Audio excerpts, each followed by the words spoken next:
Coffee with English, Part 2. Hi എല്ലാവർക്കും വീണ്ടും സ്വാഗതം. കഴിഞ്ഞ തവണ നമ്മൾ ആം, ഈസ്, ആർ, ക്യാൻ ഒക്കെ വെച്ച് എങ്ങനെ സിമ്പിളായിട്ട് ഓരോ കാര്യങ്ങൾ പറയാമെന്ന് പഠിച്ചു അല്ലേ? ഇന്ന് നമ്മൾ ഒരു സ്റ്റെപ്പ് കൂടെ മുന്നോട്ട് പോവാണ്. എങ്ങനെ ചോദ്യങ്ങൾ ചോദിക്കാം, ഒരു കാര്യം അല്ല എന്നെങ്ങനെ പറയാം, അങ്ങനെ സംഭാഷണത്തിന്റെ അടുത്ത ലെവലിലേക്ക് കടക്കുകയാണ്. അപ്പൊ റെഡിയല്ലേ? നമുക്ക് തുടങ്ങാം. അപ്പോ നമുക്കൊരു ചെറിയ ചലഞ്ചോടെ തുടങ്ങിയാലോ? നമ്മൾ പഠിച്ച ആ ലളിതമായ വാക്യങ്ങളെ ചോദ്യങ്ങളാക്കി മാറ്റാൻ നിങ്ങൾ തയ്യാറാണോ? പേടിക്കൊന്നും വേണ്ട, ഇത് നിങ്ങൾ വിചാരിക്കുന്നതിലും വളരെ എളുപ്പമാണ്. എങ്ങനെയെന്ന് ഞാൻ കാണിച്ചു തരാം. ശരി, നമ്മുടെ ആദ്യത്തെ പരിപാടി ചോദ്യങ്ങൾ ഉണ്ടാക്കലാണ്. ഇംഗ്ലീഷിൽ ഒരു ചെറിയ മാജിക് ട്രിക്കുണ്ട്. അതുപയോഗിച്ച് ഏത് സാധാരണ വാക്യത്തെയും നമുക്കൊരു ചോദ്യമാക്കി മാറ്റാൻ പറ്റും.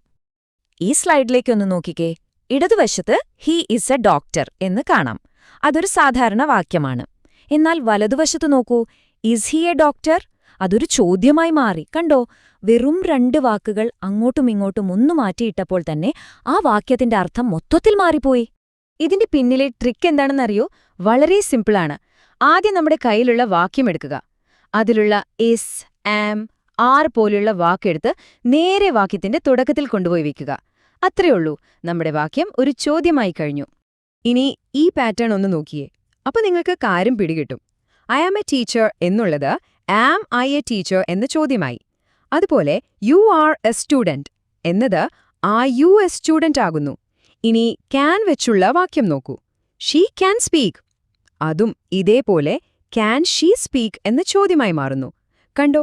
ഒരേയൊരു ട്രിക്ക് എല്ലായിടത്തും വർക്കാവുന്നുണ്ട്. ശരി, ചോദ്യം ചോദിക്കാൻ നമ്മൾ പഠിച്ചു. ഇനി അടുത്തത്, ഒരു കാര്യം അല്ല എന്ന് എങ്ങനെയാണ് പറയുക എന്ന് നോക്കാം. സത്യം പറഞ്ഞാൽ ഇത് ചോദ്യം ചോദിക്കുന്നതിനേക്കാൾ എളുപ്പമാണ്. ഇവിടെ നോക്കിക്കേ, ഐ ആം എ ഡോക്ടർ എന്ന വാക്യത്തിനെ ഞാൻ ഡോക്ടർ അല്ല എന്നാക്കാൻ നമ്മൾ അധികമായിട്ട് എന്തു ചെയ്തു? ഒന്നുമില്ല. ആം കഴിഞ്ഞിട്ട് ആ ഒരൊറ്റ വാക്ക് നോട്ട് അങ്ങ് ചേർത്തു കൊടുത്തു. അത്രയോ? I am not a doctor. ആ ഒരൊറ്റ വാക്കാണ് ഇവിടുത്തെ ഹീറോ. ദാ കുറച്ചുകൂടി ഉദാഹരണങ്ങൾ നോക്കാം. അയാളൊരു ഡോക്ടർ അല്ല എന്ന് പറയാന് he is not a doctor. അവളൊരു ടീച്ചർ അല്ലെങ്കിലോ? She is not a teacher. അവർ കൂട്ടുകാരല്ലെങ്കിലോ? They are not friends. എനിക്ക് പോകാൻ കഴിയില്ല എന്ന് പറയാൻ ഐ കനോട്ട് ഗോ.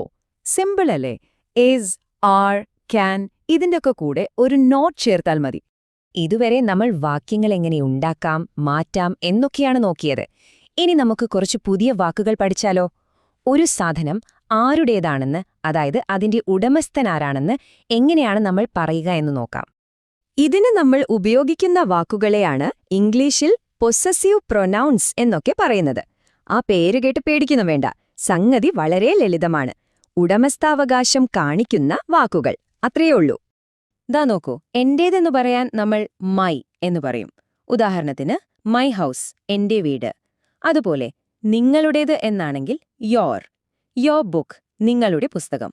അവന്റേത് എന്ന് പറയാൻ ഹിസ്, അവളുടേത് എന്ന് പറയാൻ ഹെർ, അവരുടേത് എന്ന് പറയാൻ ദെയർ. ഈ ചെറിയ വാക്കുകൾക്ക് നമ്മുടെ സംഭാഷണങ്ങളെ കൂടുതൽ വ്യക്തമാക്കാൻ കഴിയും. ഓക്കെ, അപ്പം നമുക്ക് ചോദ്യങ്ങൾ ഉണ്ടാക്കാൻ അറിയാം, ഉടമസ്ഥത കാണിക്കാനും അറിയാം.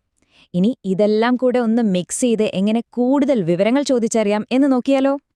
ഇതൊരു പക്ഷേ ഇംഗ്ലീഷിലെ ഏറ്റവും പ്രധാനപ്പെട്ട ചോദ്യങ്ങളിൽ ഒന്നായിരിക്കും. Who are U? നിങ്ങൾ ആരാണ്? ഒരാളെപ്പറ്റി അറിയാനാണ് നമ്മൾ ഹൂ എന്ന വാക്ക് ഉപയോഗിക്കുന്നത്. അതുപോലെ തന്നെ വളരെ പ്രധാനപ്പെട്ട ഒന്നാണ് ഇതും. What is your name? നിങ്ങളുടെ പേരെന്താണ്? ഏതെങ്കിലും ഒരു കാര്യത്തെപ്പറ്റി അല്ലെങ്കിൽ പേര് പോലെ ഒന്നിനെപ്പറ്റി ചോദിക്കാനാണ് നമ്മൾ വാട്ട് ഉപയോഗിക്കുന്നത്. അപ്പോ ഇതാണ് ഇവിടുത്തെ ഏറ്റവും വലിയ രഹസ്യം. നമ്മൾ നേരത്തെ ചോദ്യങ്ങൾ ഉണ്ടാക്കാൻ പഠിച്ചില്ലേ? ആ ചോദ്യങ്ങളുടെ എല്ലാം ഏറ്റവും മുന്നിലായിട്ട് ഈ ഹൂ, വാട്ട്, വെയർ പോലുള്ള വാക്കുകൾ ചേർത്താൽ മതി. ഉദാഹരണത്തിന് ആർ യു എന്ന് ചോദിക്കാൻ നമുക്കറിയാം. അതിന്റെ മുന്നിൽ ഒരു ഹൂ ചേർത്താൽ ഹൂ ആർ യു എന്നായി. ഈസ് യുവർ നെയിം എന്നതിന് മുന്നിൽ വാട്ട് ചേർത്താലോ? What is your name? കണ്ടോ സംഭവം എത്ര സിമ്പിളാണെന്ന്? അപ്പോ നമ്മളിന്ന് കുറേ കാര്യങ്ങൾ പഠിച്ചെടുത്തു അല്ലേ? ചോദ്യം ചോദിക്കാനും അല്ലാന്ന് പറയാനും എന്റേതെന്ന് പറയാനും പിന്നെ കൂടുതൽ വിവരങ്ങൾ ചോദിക്കാനും ഒക്കെ പഠിച്ചു. നമുക്ക് ഇതെല്ലാം കൂടി ഒന്ന് വേഗത്തിൽ ഓർത്തു നോക്കാം. ഈയൊരൊറ്റ സ്ലൈഡിൽ നമ്മളിന്ന് പഠിച്ചതിന്റെ എല്ലാം ഒരു ചുരുക്കമുണ്ട്. നോക്കിക്കേ, ഷീ ഈസ് എ ടീച്ചർ എന്നൊരു സാധാരണ വാക്യം. അതിനെ നമുക്ക് ഈസ് ഷീ എ ടീച്ചർ എന്ന ചോദ്യമാക്കാം, അല്ലെങ്കിൽ she is not a teacher എന്ന് നേരെ തിരിച്ചും പറയാം. കണ്ടോ, നമ്മൾ പഠിച്ച ആ ചെറിയ നിയമങ്ങൾ വെച്ച് ഒരൊറ്റ വാക്യത്തെ എത്ര രീതിയിൽ മാറ്റാമെന്ന്. അപ്പോ ഇനി എന്റെ ഒരു ചോദ്യം. നിങ്ങൾക്കിപ്പോ ഇംഗ്ലീഷിൽ ചോദ്യങ്ങൾ ചോദിക്കാൻ അറിയാം. വീഡിയോ നിങ്ങൾക്ക് പ്രയോജനപ്പെട്ടാൽ തുടർന്നുള്ള ഭാഗങ്ങൾ കാണുക. നിങ്ങളുടെ പ്രിയപ്പെട്ടവർക്ക് ഷെയർ ചെയ്യുക. ചാനൽ സബ്സ്ക്രൈബ് ചെയ്യാത്തവർ സബ്സ്ക്രൈബ് ചെയ്യുക. നോട്ടിഫിക്കേഷൻ ലഭിക്കുവാൻ ബെൽ ഐക്കൺ കൂടി ക്ലിക്ക് ചെയ്യാൻ മറക്കരുതേ.